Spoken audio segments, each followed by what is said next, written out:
Jæja, síðasta erindið okkar í dag frá þeim Arend Orra Claessen, forseta stúdentaráðs HÍ, okkar eigin sönnu Ísabellu Ósk Másdóttur, samskiptastjóra Festu og Guðna Þór Þórsinni, sérfræðingi hjá Deloitte. Það viðeigandi fyrst við erum í þemanu hvað framundan, hvernig lítur framtíðin út, að þau ætla núna að kynna fyrir okkur niðurstöður á glænýrri könnun, hvers niðurstöður hafa ekki verið birtar áður.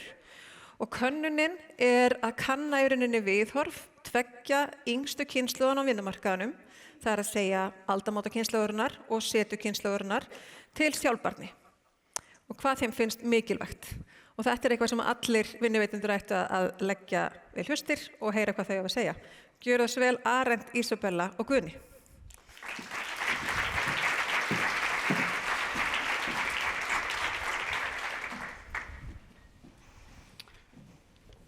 Við þrjú sem stöndum hér í dag komum úr ólíkum áttum en við eigum samt eitt sameiginlegt. Við erum ungt fólk. Við erum líka hluti af þeim hópi fólks sem lætur sig sjálfbærni varða. Og við höfum lengi fundið fyrir því að það sé oftar en ekki að þetta skipti ungu fólki máli. En hingað til við höfum ekki haft skýra mynd sem þá byggð á gögnum af því hvernig ungt fólk á Íslandi lítur á sjálfbærni. Og því vildum við breyta. Þannig að við tókum höndum saman, Festa, Stúdentaráð Háskóla Íslands og Deloitte til þess að skoða þessi mál á Íslandi. En bökkum aðeins aftur út í heiminn. Á hverju ári viðhorf ungs fólks kannað á alþjóðavísu. Guðni, hvað segja þessar rannsóknir alþjóðlega? Já, Deloitte á alþjóðavísu hefur undanfarin ár staðið fyrir könnun þar sem að setakynslóðin og aldamótakynslóðin eru spurð út í ýmsum málefni tengd sjálfbærni. Og niðurstöðurnar hafa sýnt að sjálfbærni skiptir þessar kynslóðir miklu máli og samkvæmt þeim þá leitast þátttakendur bæði við að draga úr eigin umhverfisáhrifum og að velja meðvitað sjálfbærari lausnir. Niðurstöðurnar hafa einnig gefið til kynna að ungt fólk vilji auka þrýsting á vinnuveitendur að taka markviss skref í loftslagsmálum og telja fyrirtæki til dæmis geta gert meira þegar kemur að því að draga úr losun gróðurhúsalofttegunda. Og þetta náttúrulega undirstrikar bara mikilvægi þess að bæði stjórnvöld og atvinnulífið axli ábyrgð og styðji við sjálfbæra þróun. En ef við förum aftur hingað heim til Íslands? Já, nákvæmlega.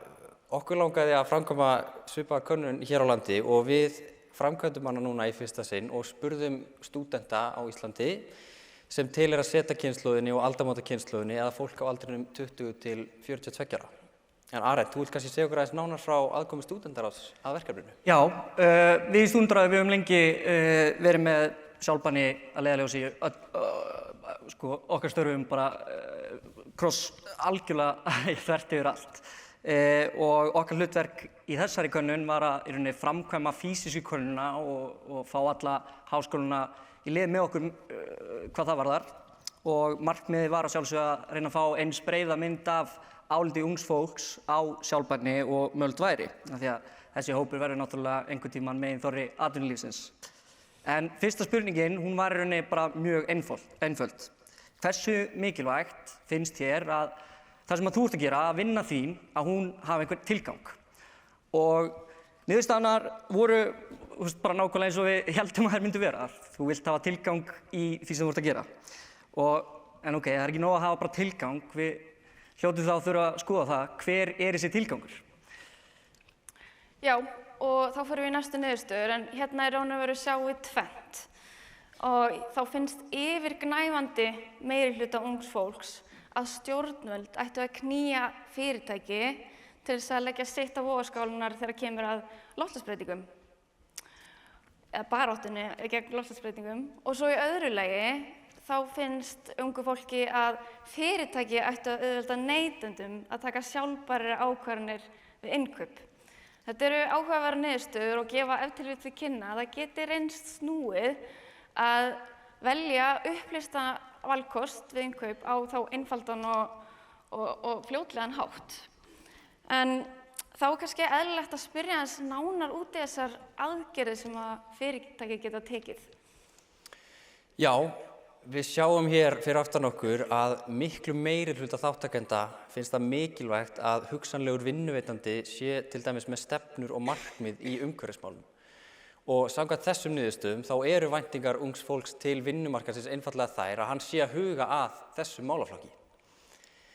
Þátttakendur virðast einnig vera með væntingar að þeirra vinnustaður leggi meira af mörkum og fjárfesti í sjálfbærni til að takast á við loftslagsbreytingar.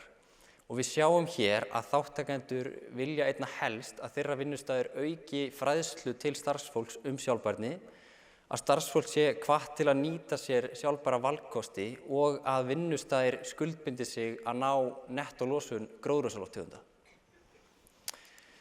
Arent, nú erum við aðeins búin að renna yfir helstu niðurstöður könnunarinnar. Þú sem fulltrúi stúdenta, hvernig myndirðu meta þér? Já, ég meina, þetta kemur þannig séð ekkert á óvart og ég held að okkur í stúdentaráði, við vissum þetta alveg þó að það sé gott að fá þetta bara konkrétt. Það er náttúrulega ekkert nýtt af nálinni að unga fólki vilji breyta heiminum og í dag sjálfbærni náttúrulega bara risastór hluti af því.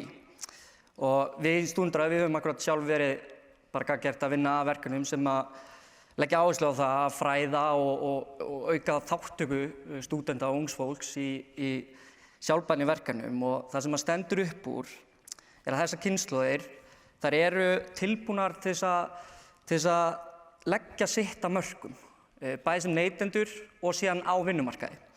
Og það hlýtur að vera áskorun fyrir atvinnulífið að mæta þessum gildum. Já, talandi atvinnulífið, þá höfum við hjá Festu heyrt þessar áherslur. Þá meðal stjórnenda aðildarfélaga Festu að þau heyra til dæmis í ráðningarferli að ungt fólk að spyrja hvað eru þið að gera í sjálfbærnimálum. Og eins þá eru ungt fólk innan vinnustæðanna að spyrja stjórnendur hvað ætlum við að gera, hvert eru við að stefna. Þannig að þetta skiptir okkur alveg raunverulega máli. Þannig að samkvæmt þessu þá geta fyrirtæki sem að láta sér þessar áherslur varðar haldið í þennan hóp, náð til okkar þessar hóps og þannig líka aukið samkeppnishæfni sína. Þannig að þessar aðgerðir átt að sjálfbærni ekki bara hluti af því að taka ábyrgð sem að við viljum auðvitað. Þetta líka spurning bara eins og hún sagði áðan, bara góð business. Já, ég meina fyrir ungt fólk þá sjálfbærni ekki bara eitthvað sem þau tala um. Þetta eitthvað sem þau lifa með bara fyrir brjósti og þau vilja sjá áhrif og tilgang í því sem þau gera og þá bæði sem neytendur og á vinnumarkaði. Og það ástæða fyrir því að við í stúdentaráði vildum leggja áherslu á þetta verkefni og það út af því að rödd ungs fólks skiptir náttúrulega sjálfsögðu máli. Og þessar niðurstöður eru skýrar. Þær eru skýrar að því leyti til að þær eru skýrt ákall það að við þurfum að byggja þessa framtíð saman og við þurfum að gera það saman með sjálfbærni að leiðarljósi.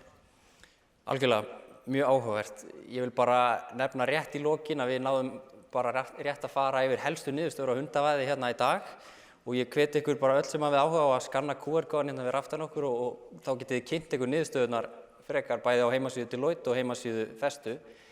Við þrjú erum allavega ótrúlega ánægð að svona könnun hafi verið gerð hér á landi loksins og bara það verður mjög áhugavert að sjá hver þróunin verður næstu árin. Takk fyrir okkur. Takk.